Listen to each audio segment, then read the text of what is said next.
Hello, I'm Charles Kovess, Australasia's passion provocateur. Welcome to this week's episode of the Charles Kovess Show, whether you're watching on YouTube or on Rumble or via podcast.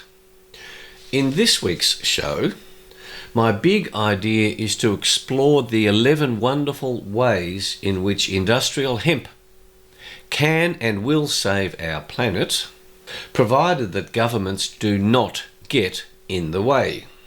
For regular viewers and listeners, I've got a big surprise. It's going to be a different show today. I'm not following the regular format. I'm talking about this major topic of industrial hemp because it's so important and because I don't want this show to be too long. We will revert to our normal format in next week's show.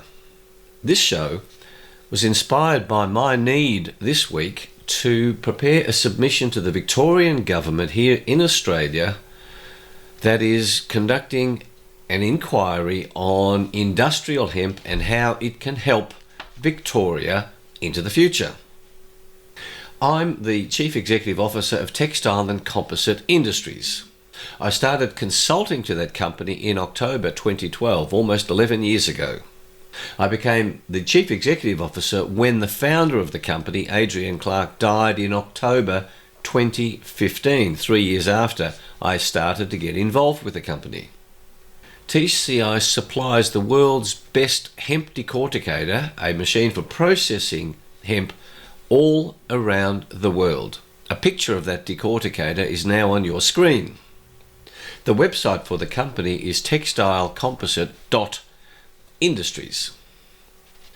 I am also the Secretary of the Australian Industrial Hemp Alliance, Australia's peak national body for industrial hemp. Industrial hemp is cannabis.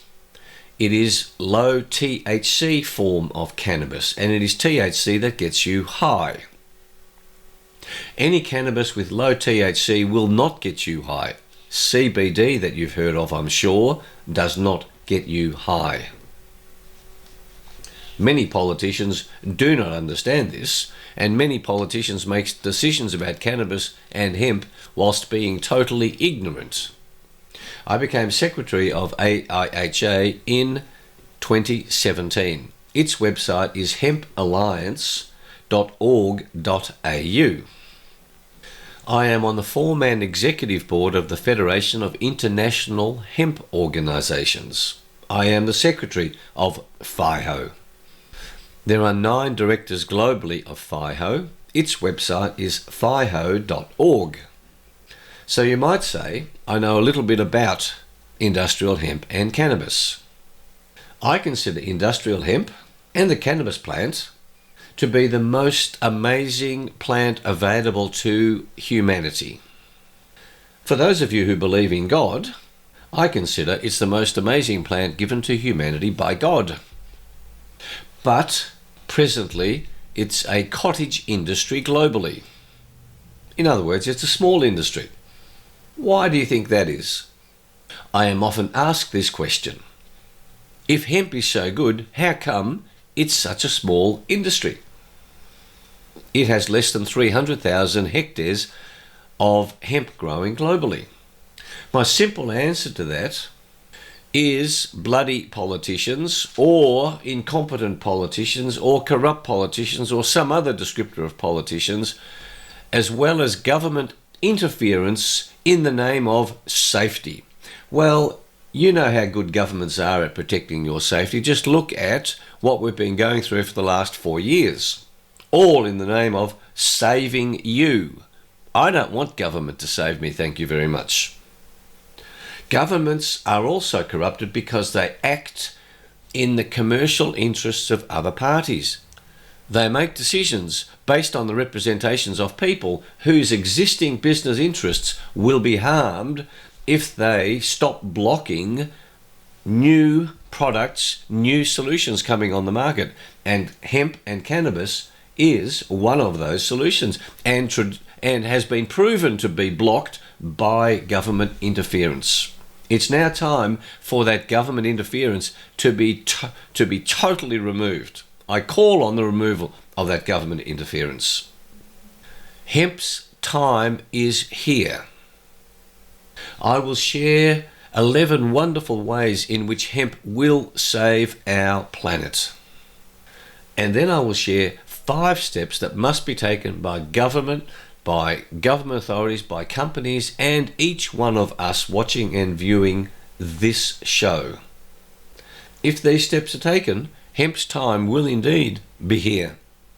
I love our planet. Regular viewers and listeners know that I love our planet. I want to protect it. I want to rejuvenate it. I want to regenerate it because it's the only planet we have. I've been involved in organic farming since 1976. I deeply understand regenerative agriculture.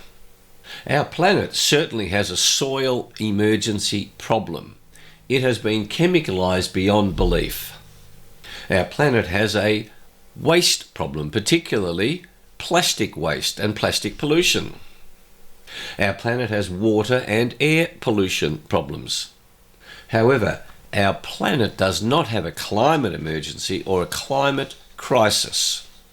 Nevertheless, understanding how hemp can solve various emergencies will reinforce the need to go deeply into hemp and understand how hemp can save our planet. To keep this show at a reasonable length, I will need to keep my explanations at a minimum. While I'm doing those explanations, I will keep imbibing my wonderful caffeine. Not cannabis, but caffeine.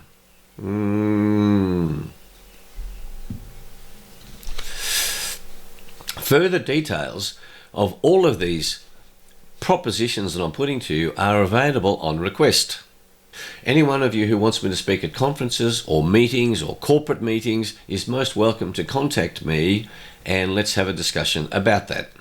Now, there are 10 major categories of products and solutions that can be made from industrial hemp and from cannabis. The picture on your screen shows these 10 categories. They are food, clothing, shelter, buildings. Number 4 is medicinal solutions, fertilizers, biofuels, composite products such as those used to replace fiberglass, body care products and cosmetics, ropes and binding solutions, and lastly, packaging solutions of all types. Isn't that amazing? I think it's amazing. That's why I say hemp is the most amazing plant that is available to humanity. You can see a picture of a hemp crop on your screen. This crop grew from seed in 100 days. Imagine that, up to 4 meters in height over 100 days. That's 4 centimeters of growth each day. It can produce usable biomass of up to 25 tonnes per hectare, but the number that I think of is 10 tonnes per hectare of usable biomass. Now, these 11 hemp solutions that will save our planet are not in any particular order of importance. And there are many more than just 11 solutions. I've tried to distill the best and most relevant 11 for your consideration. There are many more. If you can see a problem, contact me and we'll discuss how hemp can be a solution. Here's hemp solution number 1. Hemp can help every company that chooses to or is required to comply with ESG requirements, that's environmental, social and governance requirements, to elegantly fulfill those requirements. Number 2, hemp can help every company that chooses to or is required to comply with circular economy problems to elegantly handle those problems. It can particularly help in eliminating plastic waste, plastic pollution. Plastic can be replaced with hemp alternatives. Number 3, Australia's and many other countries' greatest security risk is lack of fuel independence, lack of independent fuel supply. Hemp can produce unlimited quantities of ethanol from the core of the plant called hurd. This is a true biofuel. Ethanol can be used to power most engines with slight modifications, and this ethanol can also be refined to power jet engines, the whole aviation industry. Number 4, hemp can produce unlimited quantities of biodiesel, another true biofuel, to replace diesel fuel. This fuel will power farm tractors and many large machines. Number 5, biofuel from hemp can power existing electricity generating equipment and could be used to replace coal. In Australia, everyone's raving about using coal to generate electricity. Well, hemp biofuel can be used to generate those existing machines. Affordable electricity can be maintained with virtually zero greenhouse gas emissions without having to spend mega amounts of capital on new infrastructure spending for renewable energy solutions. Number 6. Aren't you excited by this? I am. Hempcrete homes are healthier and more energy efficient and more economic than normal homes. And hempcrete homes can be made for totally upmarket buildings as well as low-cost social housing. Number 7. Less wealthy countries on levels 1 and 2 of the United Nations 4 levels of categorizing nations, can transform their nations, can transform their economies with hemp by using hemp as an import replacement to replace fuel that is often imported or products that are imported. Each country has different import requirements that can be replaced with hemp grown locally. Countries can literally lift themselves up by their bootstraps by effectively and economically growing major hemp crops. Number 8. Hemp seed is a wonderful and healthy food source, particularly of protein. You will be healthier if you eat hemp seed and hemp seed oil. Put hemp seed oil on every salad that you make. You don't cook with hemp seed oil. Number 9. Cheap cotton and synthetic textiles are creating massive waste problems throughout the world.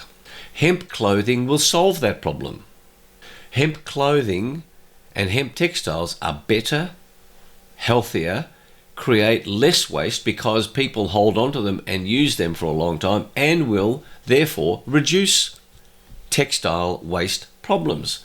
Also, growing with hemp requires less use of pesticides, herbicides and chemicals than growing cotton. I love that cotton is a natural product, and organic cotton is a wonderful natural product, but non-organic cotton is less so of a natural product. Number 10. Hemp composite products are being developed to replace timber in many applications, including many buildings. This application of hemp will reduce the need to cut down trees for those places where this is a relevant factor for the environment. Hemp solution number 11, the last one.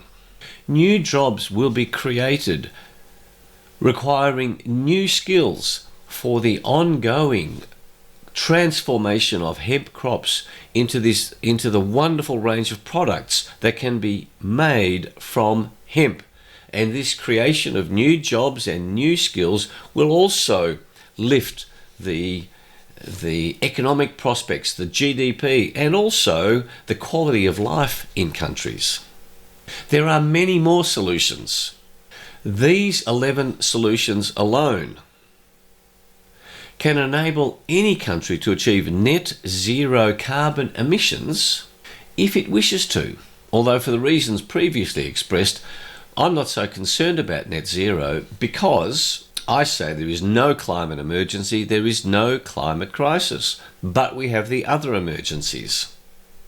I created a mantra for hemp, HP by 4, that's showing on your screen. Healthy products, healthy people, healthy planet, healthy profits. Every business needs profits, but the purpose of business is not profits. Profits is the fuel that enables a company or a business to keep progressing, to keep operating. Profits to a company is like oxygen to a human being. It's essential for survival, but it's not the purpose for the business. So, how do we make all this happen? I say there are 5 key steps. Number 1, governments all around the world, state and federal, must do everything they can to remove any unnecessary impediments to the use of industrial hemp. And the word unnecessary means really unnecessary, not BS unnecessary. Even now, as I'm speaking to you, the Australian government's Pesticides and Veterinary Medicines Authority, the APVMA, is wrongly attacking the use of hemp as food for animals. It is acting unlawfully, contrary to law. I say it's disgraceful, and it's all being done in the name of safety. This is an example of what governments do to block hemp and cannabis and the wonderful benefits that you and I and the planet can get from it. Again, all in the name of safety. When governments talk to you about safety, run for cover. Number 2, large companies need to educate themselves on the 11 hemp solutions that I've discussed in this show and the information on the websites that I have referred to, and then take steps to invest serious funds to create the solutions that hemp can provide to solve their problems, to help their business activities bloom. Most companies practice greenwashing. They say they're keen on reducing environmental and other harms to our planet and to people, but they do nothing if it costs them money. I call on companies to stop greenwashing. I'm delighted that stock exchanges around the world are now checking up on proclamations by companies that say they're interested in net zero or minimal harms or ESG matters, but actually don't do anything if it's going to cost them a cent. Number 3, large investment funds, superannuation funds, and serious investors that wish to save our planet from the emergencies that I've referred to need to be willing to put serious money, considerable money, into these hemp solutions to convert it from a cottage industry that is unnecessarily blocked by governments and red tape into one of the world's major agricultural and value-adding industries. Number 4 step. Local government authorities and most government authorities are risk averse and are unwilling to do anything new without incontrovertible proof, unless, of course, there are companies or people with plenty of money who are giving inducements and incitements to politicians to do something new. Such authorities must shift their attitude towards new solutions and give preference to hemp solutions. I'll give you one example of that. Governments should specify hemp textiles for all uniforms for government employees and particularly first responders. First responders hate synthetic textile uniforms because after half a day their perspiration smells on those uniforms. If you wear hemp textiles, you can wear clothing for 4 weeks without washing it and it won't smell because it's natural antibacterial, antimicrobial. Isn't that amazing?